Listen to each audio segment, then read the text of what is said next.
Here we go again.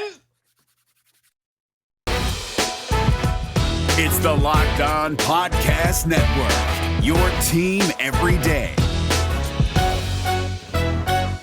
I'm Luka Doncic, and this is Locked On Mavericks podcast. Dallas Mavericks are NBA champions.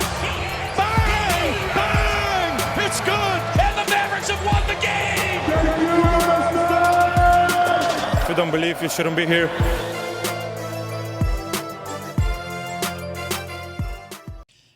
And today's episode is brought to you by Michelob Ultra. Enjoyment isn't the end game, it's the whole game. 2.6 carbs, 95 calories. It's only worth it if you enjoy it. And welcome. You are locked on to the Dallas Mavericks. My name is Nick Angstadt, media member and coordinator for the Locked On Podcast Network. And I'm joined, as always, by my co-host, contributor at Mavs.com. Emergency Eddie, the One More Thing King. What you got for me, Isaac Harris? I mean, what's next? Okay, everyone watching on YouTube, look at my shelves. You guys know how immaculate I kept my shelves before I moved. I have not had time to set my shelves because of all this news that's been happening for the Dallas Mavericks. Obviously, today, we're going to talk about Rick Carlisle departing from the Dallas Mavericks. Another huge move. Basically, all the stability that the Mavericks have been touting for years, the front office, the coach, the owner, all that, 2/3 of that is gone, right? Like the two biggest players as far as Mavs personnel, Mavs coaching, all that are out the window. So we'll get into it. But what you got for me, Isaac?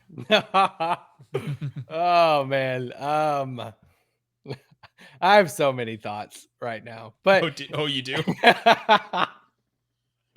Oh man. There will be a new head coach in Dallas, and it's just wild.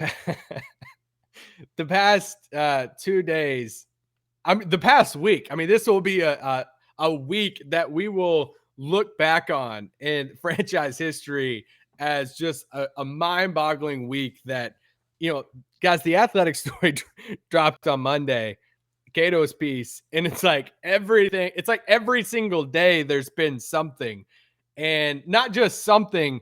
But we're talking Donnie Nelson, 23 years at the franchise. We're talking Rick Carlisle, the best coach in franchise history, 13 years with the franchise, and back. Like, it's just Thursday. Like, we still got to go. Like, what's coming on Friday? What a week, huh? It's just wild. And, I think when you look at what has been the most surprising, kind of the same conversation we had on yesterday's emergency pod, but we knew there was going to be a scapegoat, right? It would have been shocking if they brought back the whole crew. Donnie, Haralabob, Rick, KP, the whole, like, all those guys. If they brought back all of them for next season, it would have been, like, kind of weird. But the fact that it was Donnie first, it was like, okay, it, like, shook the foundation. And we're like, all right, that's the change, right? And then, wham! Like, this Rick Carlisle thing was, like, twice as big to me as Donnie. Twice as big surprisement. You want to try that sentence again for the third time? Well, I was trying to think. You were twice as surprised. Twice as surprised.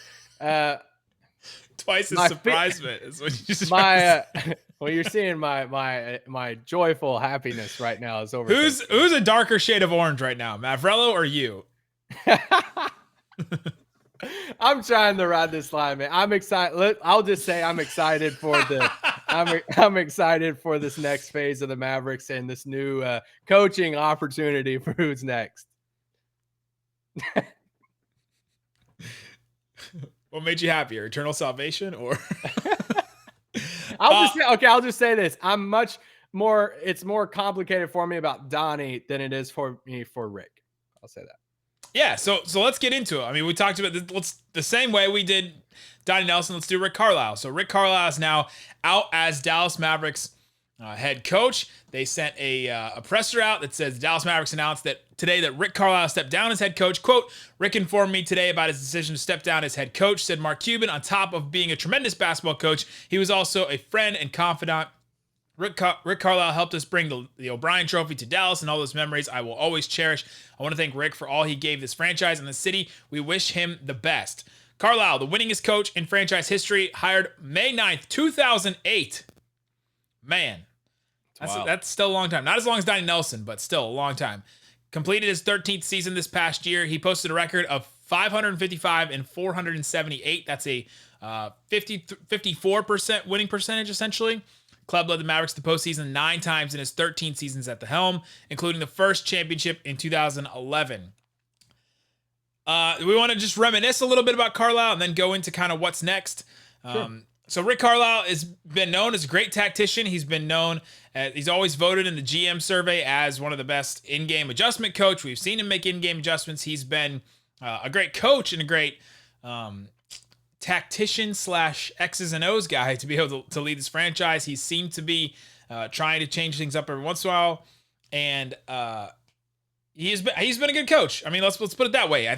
Some people would say he's the best floor raiser in the game. Like, I think he is the best. If you're a team out there, and we'll talk about his future, whatever, in a little bit, but if you're a team out there like on the fringe and you want to make the playoffs, like there's no doubt in my mind, like he is so brilliant and he's such a wizard that he is the best floor raiser, in the game as far as coaching. Like if the Pelicans could somehow convince him, I don't know if that's going to do it for him, but what if the Pelicans could get him?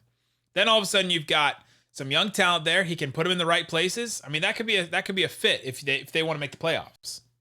Yeah, for sure. Yeah. I mean, there's so many coaching opportunities right now. I mean, the Milwaukee thing is what's on everyone's mind right now. And, go back and listen to yesterday's podcast, what timing for us and Jake Fisher. But if you listen to yesterday's Locked On Matt, or actually today, if this is coming out on Thursday, we have emergency pods right now. My mind is just like exploding, but Jake Fisher was on the pod. He was the one who reported about Rick Carlisle's interest in the Milwaukee job if Bud, gets fired. And now some people were like, hey, man, Jake's just kind of what I'm like, okay, case in point, again, of another report this week that we can't just immediately discredit that it might have some validity to it as time goes on over these, over the next week or so. Especially, you read Mark's statement about Rick. Did you read Rick's statement that he gave to McMahon? Because I thought the last sentence in that statement that Rick released was really telling. You did not give me enough time to pull it. And the first part of that was really telling also. After a number of in-person conversations with Mark Cuban over the last week, today I informed him that I will not be returning as head coach of the Dallas Mavericks. This was solely my decision. My family and I have had an amazing 13-year experience working with great people in a great city. It has been an honor to work alongside Mark, Sint, Donnie, Finn, Keith, Dirk, J. Kidd, and every player and assistant coach I've had here. Dallas will always be home, and I'm excited about the next chapter of my coaching career in Milwaukee. Oh, I'm sorry. The last part was the last part I made up. He did end that sentence with, I'm excited about the next chapter of my coaching career, period. Did he do the Kevin Durant on The Athletic? my next chapter. But like that just shows you that it's not I think it shows everyone that it's not hey, I'm just done with coaching for a bit, or I might like that shows you that he's very interesting and still coaching, moving forward of whatever that opportunity is. Which then inversely, does that mean what would his situation be with the Mavericks? Why is he leaving the Mavericks, right?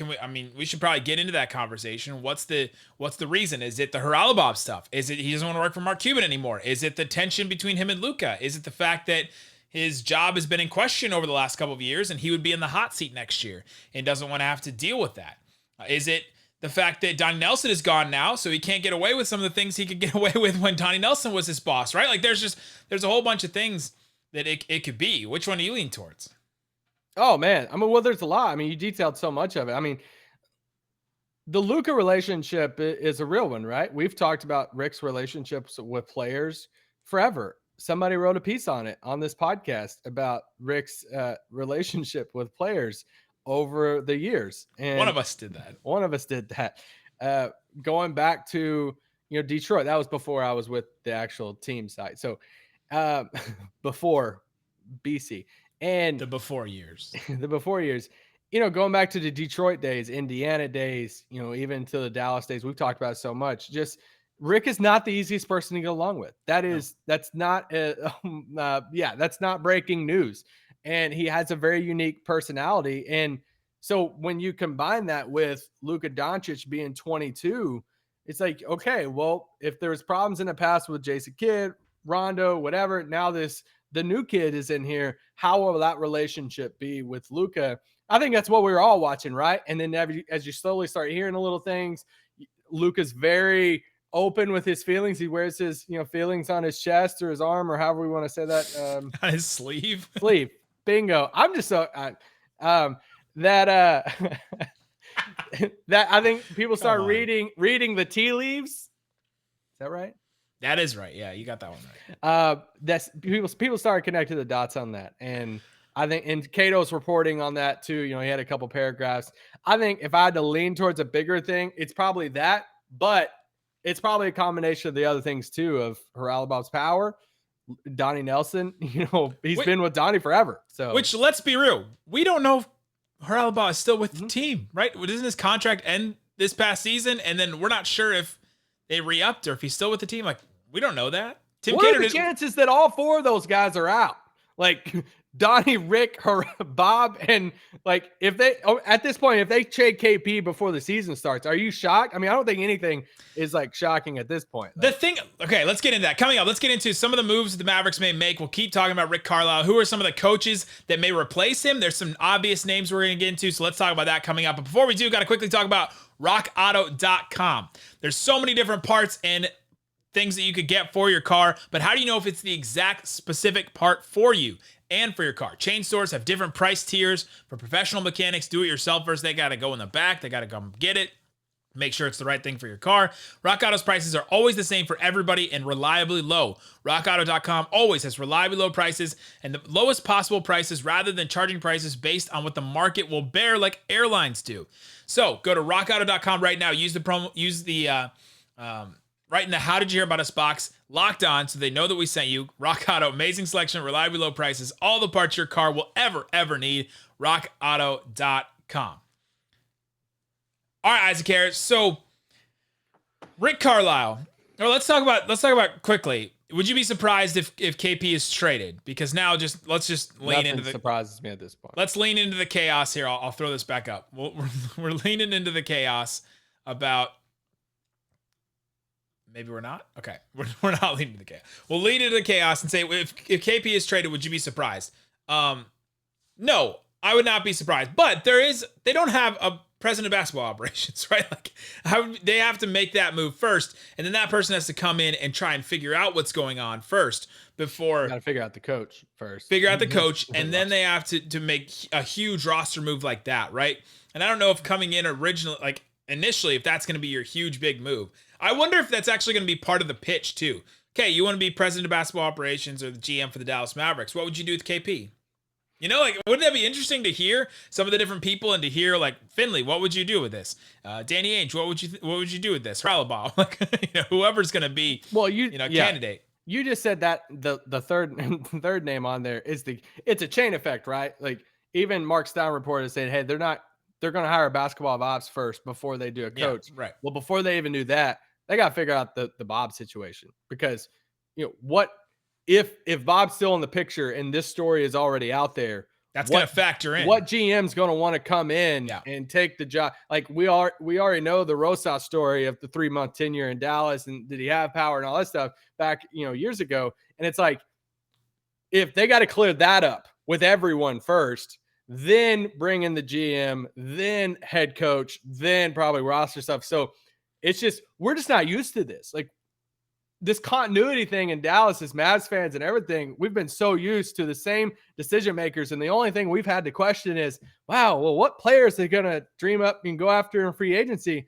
And now it's like, wow, like if they hired Masai next week and, to run everything and Bob's out, it's like, mind explodes. But if there's just a million routes they could go.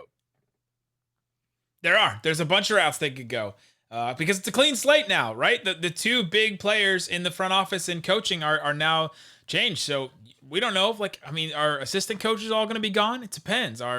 Is Keith Grant going to be gone? Is like a bunch of people in the front office, are they all going to be gone too? Finley could be gone, right? Like if Masai comes in and he's like, I have my own staff and I don't want anybody that was there before. Who knows what could happen to this front office? Like it could just be completely different by this time next week, 2 weeks from now.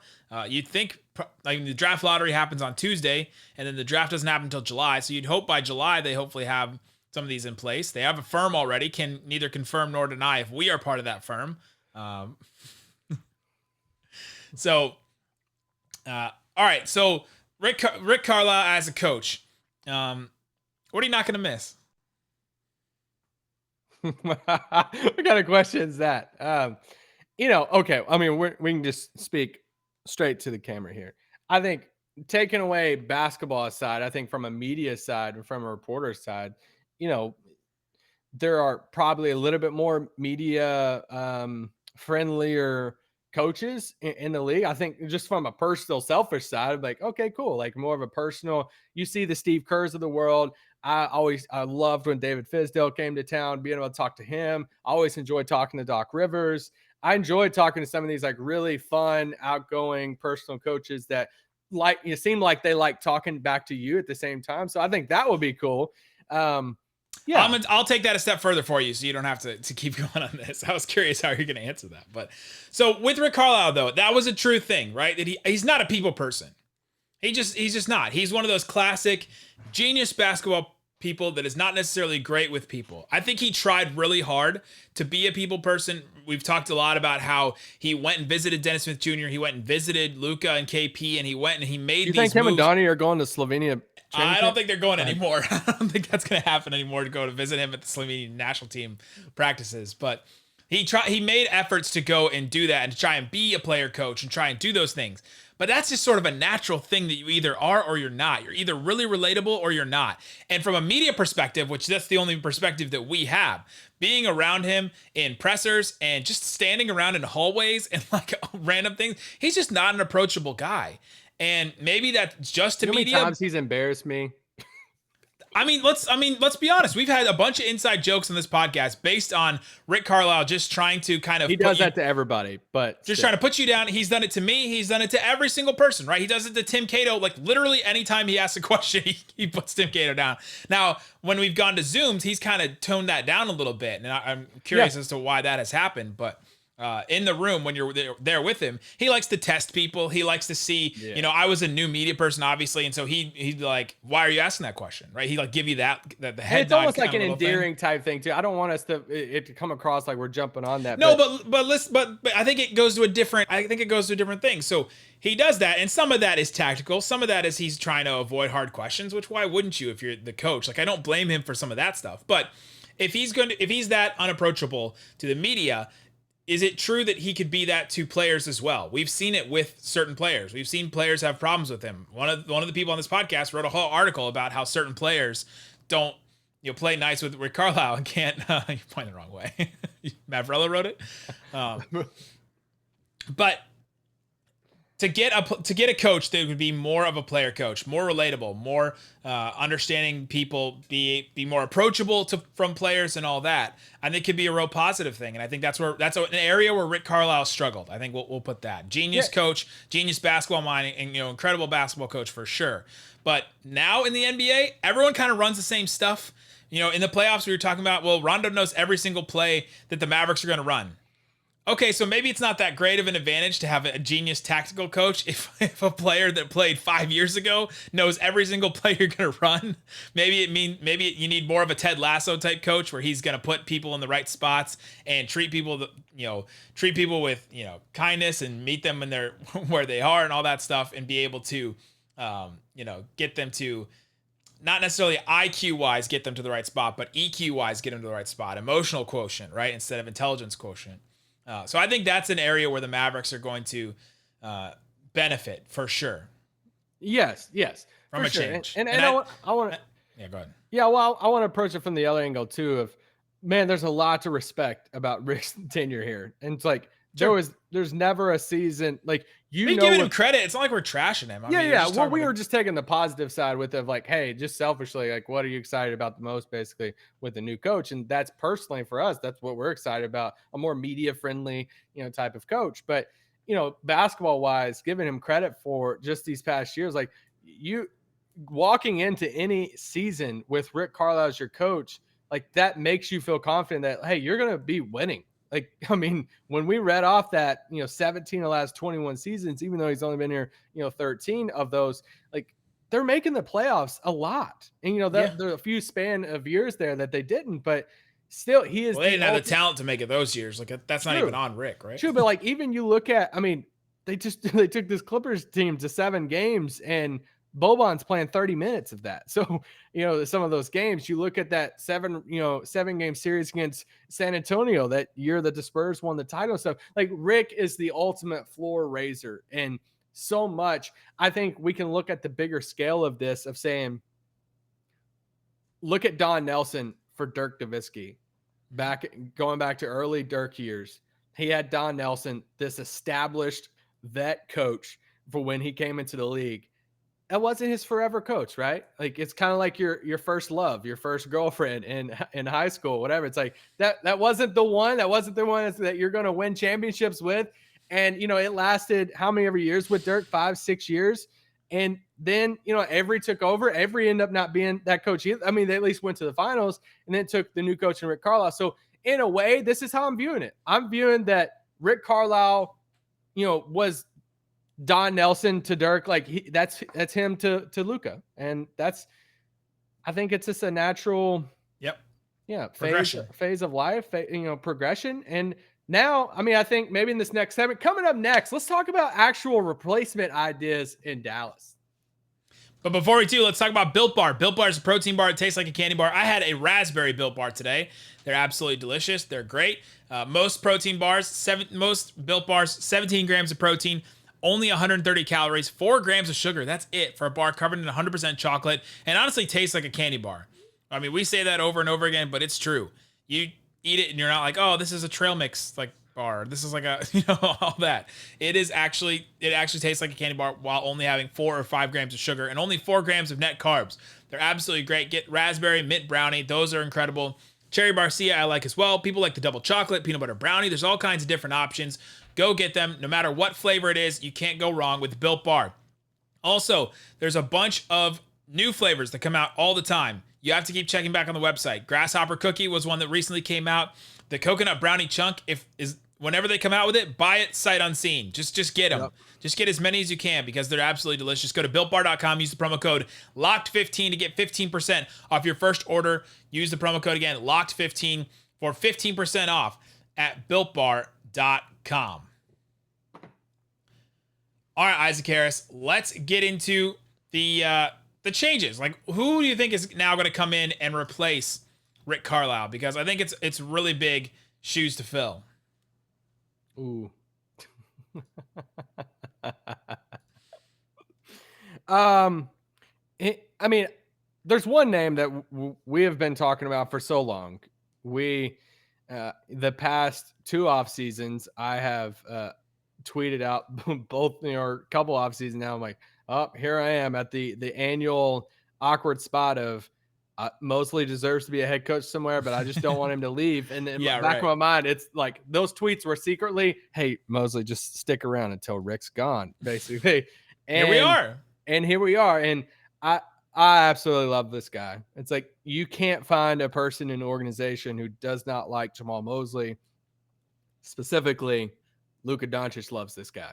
And he works out with Luka before every game. They have since his rookie year. Yeah, they have a really close relationship, and he's just the polar opposite of Rick, right? He's a player's coach. We talk about it all the time. When they are playing against, I mean, you saw it in the playoffs, any game that they play and you stay after the game, when that final buzzer happens, you know who is dabbing up Jamahl Mosley, opposing team's best players. And they're excited to go talk to him. You see players talking trash to him in the middle of the game. Like I've seen Chris Paul yapping at him back and forth during the middle of a game before. Yep. Jamahl Mosley, who served with Team USA. Hey, all of you people out there who want to do the whole Luka Doncic doesn't have the Team USA connections. Well, here's your Team USA connection to Jamahl Mosley because he's been an assistant coach at Team USA. Opposing players love him. Players in Dallas love him. He is so passionate. Like this dude, I mean, he heads up the defense, but man, this dude is full of passion. I mean, I feel like I could do a whole infomercial on Jamahl Mosley. I'm 100% behind him. I want him as the next head coach for the Dallas Mavericks. My only reservation fear is with Dallas wanting to win now, will they hand the reins over to a first-time head coach? And that's the only thing of what will Mark Cuban and them, like whoever they bring in to be, president of basketball ops, GM, whatever, will they trust Mosley saying, hey, your first job, whether Luka loves you or not, your first job, we expect to win and like to advance in the playoffs. We want to build a roster to win and have expectations when normally people's first jobs are, the Magics of the world. Shots, big shots. Sorry, Philip. The Hornets. How many more shots can we do? The Kings. Maybe not the Kings. Yeah, this is a really interesting scenario because it's a chicken and egg situation sometimes with the president of basketball operations and the coach, because if there's an established coach already and then the GM, president of basketball operations, comes in, then it's like, all right, the clock's ticking because that coach is not the GM's guy, right? Okay, so then the GM makes the change of the coach. That's the scapegoat if they don't win or if they don't perform the way that they're supposed to and all that. You go through the cycle. Now there's both that are open, and according to Stein, they're going to go president of basketball operations first, which makes sense. So they go get that guy, and then he can get his own coach. But if Mosley is the guy that's pushed, then all of a sudden you have a new president of basketball operations. Maybe it's Finley, maybe it's Masai, maybe it's somebody else outside. Then if Mosley is pushed onto them as the next head coach, then all of a sudden it's a weird situation again. It's almost as if there was an established coach there when that GM started. So it is a really interesting situation. I want to bring us back, though, now that we're talking about Mosley's first win this year. When he came in after his first year, when Rick Carlisle got tossed, or Rick Carlisle was out for, what is this when he was out for COVID? Yeah. I believe he was out. Yeah, this is April 2nd. He was out because he tested positive when he had already had the vaccine. And this is how we're watching on YouTube right now. You can go on Twitter. You can go see it. But how the team responded to him getting his first career win as a stand-in, like a head coach. They're all excited for him. They're all there. And man, it's cool to see. And hopefully he gets the opportunity. Yeah, I mean, I think we start looking at some other names across the league. I think if they don't go with somebody like Mosley, which, if he's not fully considered for this job, then I'll actually be shocked because of how much the players love him, how much Luka loves him. There's a name on the screen. It's trending right now that I do not want to be the coach, and that's Jason Kidd. No. We'll bypass that one. But, it would surprise me if they went with somebody to his caliber that hasn't been head coach, like extensive head coach experience, like a David Vanderpool in Minnesota. Like he's a super popular name. I like him a lot. But if they're going to go the unproven route, I think they're going to go Jamahl Mosley. Now, if they don't go the Mosley route, then I think it will be because, hey, we want to bring in an established coach. We want to bring in a coach that's been there, like been a head coach in the league before. And then you start asking the questions like, who do you want it to be? Do they entertain a Mike D'Antoni of saying, man, look what you did in Houston. You've been with Brooklyn. Do they entertain that? I don't even want to have the kid conversation. I'm sorry. No, I think that's a non-starter. I don't think that's the right guy. But then, then other assistants, the Sam Cassells of the world, the Chauncey Billups of the world. Like, let's be clear though. Kid's name will probably come up because of the connection to Dallas. It's also probably just a solid to Kid to get his name still circulating and in coaching. Yeah, spots, and I also don't want to sit here and say that it's 100% not happening because we don't know who's making the decision, right? I mean, would you be fully shocked if Mark Cuban's releasing a statement in 3 weeks saying we're bringing back NBA champion Jason Kidd? And it's like, if Reliably is still making this in there making decisions, I can't imagine that he is like, yeah, Jason Kidd, the right guy for this job, right? Like he's not the right guy at all. But no. I'm just saying, like, decisions right now, what would surprise me? There's not a lot that would really shock me right now because there's so much stuff that is in, that's fluid right now. So we'll see. We'll see what names are thrown out there. Jeff Van Gundy. I'm sure it'll get named. I'm sure he'll get named. But yeah, guys that I like, I obviously want Jamahl Mosley. I could hear a Mike D'Antoni conversation, but compare Dallas's to the other jobs in the league. I mean, it's the number one job, right? I mean, outside of if Milwaukee makes the change and they open up to a full search, but I mean, is Milwaukee better than Dallas though? It depends on what you feel about Mark Cuban, man. Like at this point, it's like, does a coach view this all as chaos or is this like intentional, right? Like, does he just look at this and say, I don't want to work for that chaos with Mark Cuban? Or does he look at it and say, Well, I think he wanted to make a change, and that was on purpose. And so now I'm gonna go. That's an awesome opportunity to work for a guy like Mark Cuban. Oh, I right? think he's it's such a polarizing figure that I wonder what coaches think. He's polarizing, but you have the chance to be a legendary coach because of Luka. And For sure, you're looking right, at it and saying, man, like there's a chance that if this all hits and it works, you're pairing up with a Luka Doncic for the next coming years, that you could, win titles and all of that, and you're going down in history and all that. Like, so I think it's the best job open across the league. Now we'll just see what names get attached, and it's going to be a wild ride. Where does Rick go?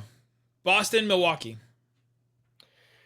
I have to decipher on what I've said through text and through podcasting. But, there's obviously a Boston connection, right? And we played in Boston, that whole thing. If he was the next Boston coach, I wouldn't be shocked. Like, I would get it. It's a win now team. I would get it 100%. I would get the Milwaukee situation too. I mean, it's similar to the Dallas thing, right? You walk into Milwaukee, you have a ready now roster that you're making the playoffs. You're probably a top 4 team in the East for the next coming years. And like you're viewing it as a few, moves away, coaching decisions away from being in the finals. You have an impossible clutch offense situation to try and figure out. Yes, but that's something that Rick would probably be like, I could figure this out. Let's do That's this. a better problem than like Cleveland's problem, right? Yes, very much so. Better than Orlando's problem. Wow, double shots. At least I threw a different team under the bus. You backed the bus right back up over Orlando. Indiana still hasn't hired Stotts yet. I mean, he coached in Indiana before. So, like, there's different, situations across the league that already has openings that, he has ties to. So, honestly, that Pelicans job, man, like, why not? We had Coach Zion. The Pelicans, Pacers, Wizards, Magic, Blazers. Now the Mavericks, that's 6. We're probably going to have the Bucks open, which is 7. I mean, that's a lot of coaching changes right there. So I love how Bud's job is gone and they still haven't even lost yet. They could still win the series. We've seen every single series flip on its head like 3 times. Nothing's over so far. And it's crazy that, how many of them are going to be at least play-in teams. Washington made the play-in, Dallas playoffs, Indiana play-in. Well, yeah, none of the teams that didn't make the play-in changed coaches, right?